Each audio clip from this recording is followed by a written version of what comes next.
Okay, makadto kitahan aton devotion yan ang adlaw.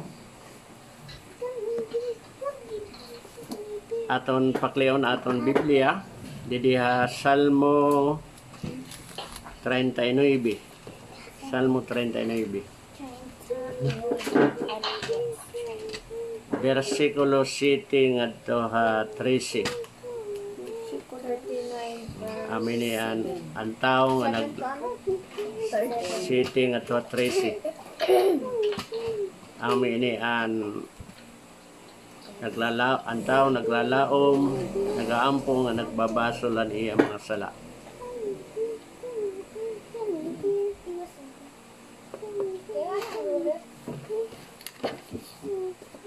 Dini makukuha naton, masasabta naton kung paano ang tao magbasolan iya mga sala, paano iya liwat maglaom.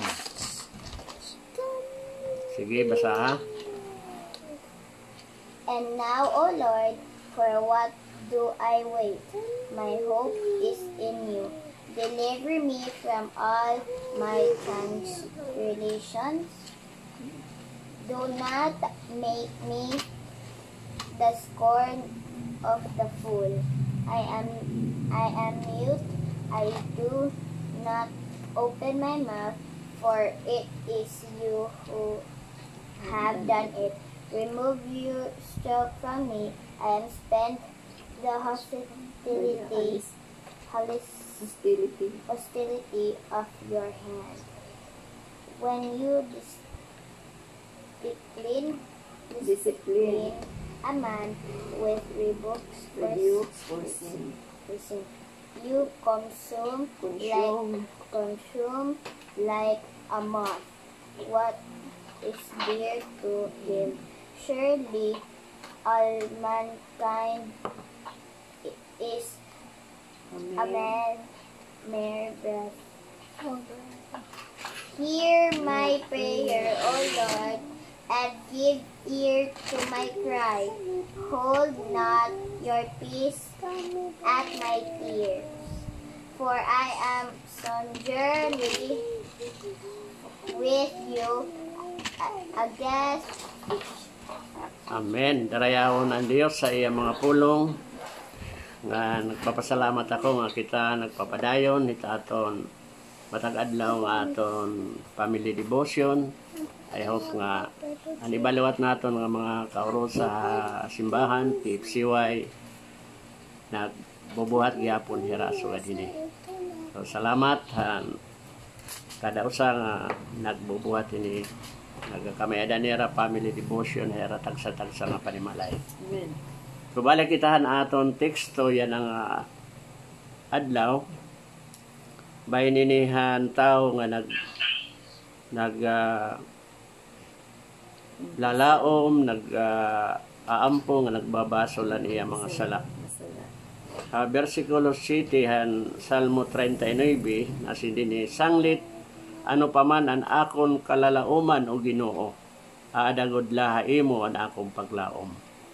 Dili gipapakita mga kabugtuan nga ang paglaom gudlahan mga katawhan adagod laha Dios.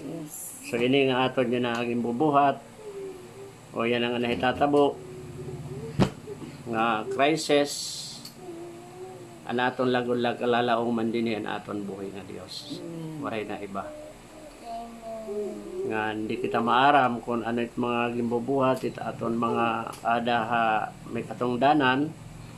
So amula na aton ni prayer nga maka lampas na kita hiningan maka hatag na herahin gamiton na hang Ginoo naton Diyosin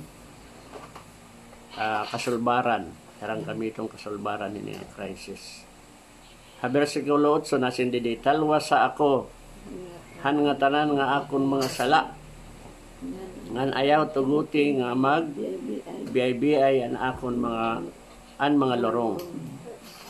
So dinhi yan pag-ampuhin ni nga tao nga nagbabasol gyapon niya sala una niya nga gin papangaro ditohan Dios nga talwason niya hangatanan niya nga mga sala. I hope ngayon nga aton yan na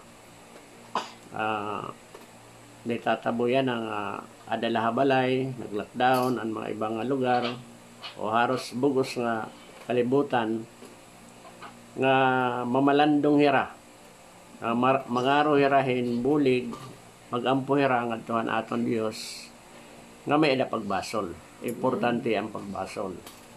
Okay, kung diri kita magbasol na aton mga sala, muray lagi hapon pulos ini nga atong mga pagampo. Diri kita pamamatian ang Dios nga adto langit. Kaya ang Dios mamati ha mga magtadong nga mga tao. The righteous. God hears the prayers of the righteous man. So, paano kita maging righteous sa tubangan ng Dios? Magbasol kita naton mga sala. Tubyan naton ngadto ha Dios. Ngan nasin pa din ngan ayaw tuguti nga mga nga magbaybiay ha akon ang mga lorong. Sindi mga lorong ang mga diri na kilalahan Dios ngan diri nasarig han Dios diri nagbabasol han ira mga sala an mga tao nga pahimanatas-on ngan diri hira o nira la sinasarigan an hira la kalugaringon amin sisindi nga mga lorong. Kay nasing ang mga lorong waray Dios nga angay tapuran o lauman. Hiragudla ang irala kalugaringon ang iragilalauman. Versikulo 9 binasin didi, mahilom ako, diri ako, magyayakan kay gimpapaantos mo ako, insugad hini. So karon sinon diri magyayakan, mamalandong hiya, nagmimeditate hiya, ngan iya ini ginbubuhat nga pagpamalandong ineksamin niya kalugaringon ngadto ha Dios kay maram hiya nga ini nga mga naitatabo pagpaantos iniha aton. Bigo medang may mga tao nga bagalahin normal itira kinabuhi sigit gawas-gawas, mga pasaway, atot mga bisyo, mga huygo, mga bulang, mga inom, amin mga tao nga di rin nahilom. Baga padayon lahira, yara mga gimbubuhat. So di rin maaram nga ini pagkuha na ini haira pagkastigo o pagkastigo o pagpaantos ini haira. Kay madalila nira kaligayahan, madalila nira kalipay, pero tungod nga dirira natuod, bisanan aton ada gobyerno, magaantos gudirahin, hilabang kapanahonan. Bisan ini na dapat hiligutay la ini nga panahon para matanggal na ini nga lockdown, back to normal na, pero tungod itira gimbubuhat, mas labi nga mapahilawig ini. So hadis na sindidi ayaw na ako pagkastiguha, haros ako mamatay tungod han imo mga hampak. May mga tao gudyan ang tungod han era kakurian, haros na era mamatay. Aray na pagkaon, ang iba nakaturog dala, nga di rin nakakakaon. Pero giniilog gyapon nera. Pero ang iba nga baga diri, amo ito nga nakadto gawas, nagkakasaramok, iba nangangawat, kaya wala naman makaon. Diniha 11 nasing didik, pinakastigo mo, pinagihan imo mga pagbadlong an mga sala hintao. So kinahanglan naton magbasol hanaton mga sala.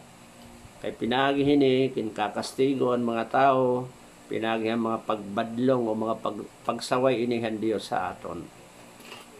Tungodan aton mga sala, tungodan mga salahang katawhan.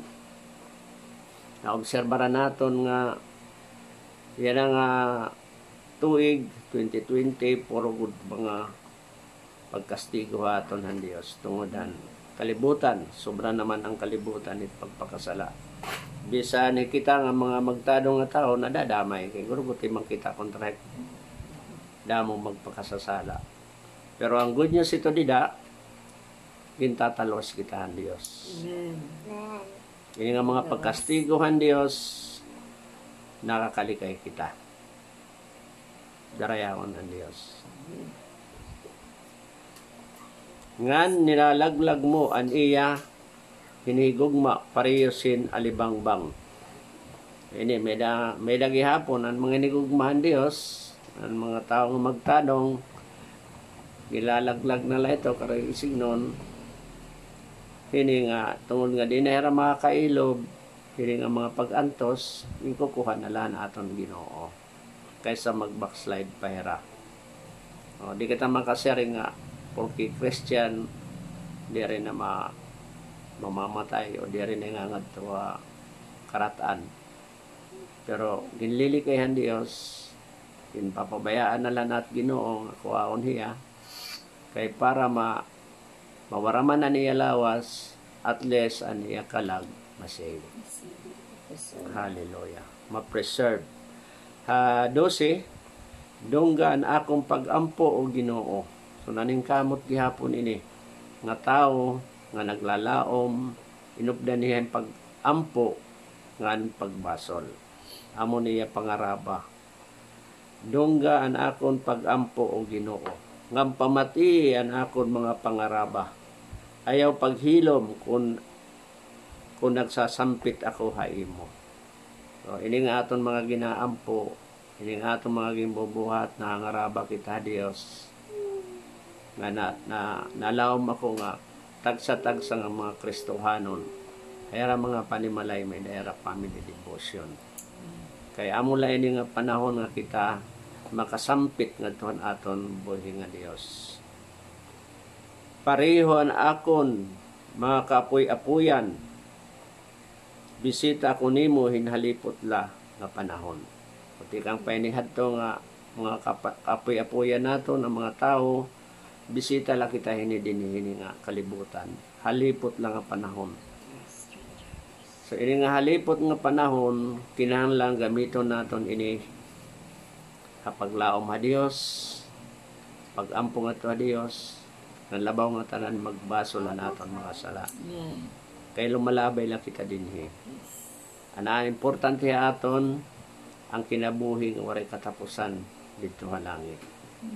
Ini nga tanan nga mga problema, ini nga mga kakurian, normal la ini maabot ha aton nga kapanahonan. Ha versikulo 13 katapusan nga verse. Pabay ila ako basi makaangkon hing kalipayan. Hadiri pa ako mabulag ngan mawawaray na. So ini nga pag-ampo ini nga tao nga nalaom ha Dios nga tagan pahen halipot nga kalipayan mintras nga di pahen na bulag din nga kalibutan. So amo tot aton paglaom nga aton pag-ampo. Nga mintras ani pa kita ini bobo kalibutan, at least mag-enjoy kita. Kaya kita nga mga tao, design kita, ini nga lawas yan na, design ini din nga kalibutan. Okay, and bag-o nga lawas naton, an immortal nga lawas, on incorruptible, amo iton lawas nga design dito sa heaven. Ngan, paraiso. Ay maabot ang panahon, nga mabalik kita din ini nga babaw kalibutan. 1,000 years. Itatlawas, di rin na immortal na. So, mag-i-enjoy kita dida 1,000 of years. So, ayaw naton ipagpalit, ayaw naton ibalyo. Ini nga, liputay lang nga panahon nga ani kita. Ini habaw kalibutan. Pero desire gihapon naton nga malipay kita iton kalipayan nga di kita makasalaha Dios. Enjoy kita aton pamilya. So, adto nga waray pa kalamidad, waray pa nga crisis, nakapasyada kita, ito kita itong mga lugar, nakakabisita kita, Kung kita buwas. naka-worship pa kita. Singa ni Mami, buwas na unta kita ito. Tuesday, para naong kung adto, diwat ikatulo. Amo itong mga pag-enjoy din niya kalibutan.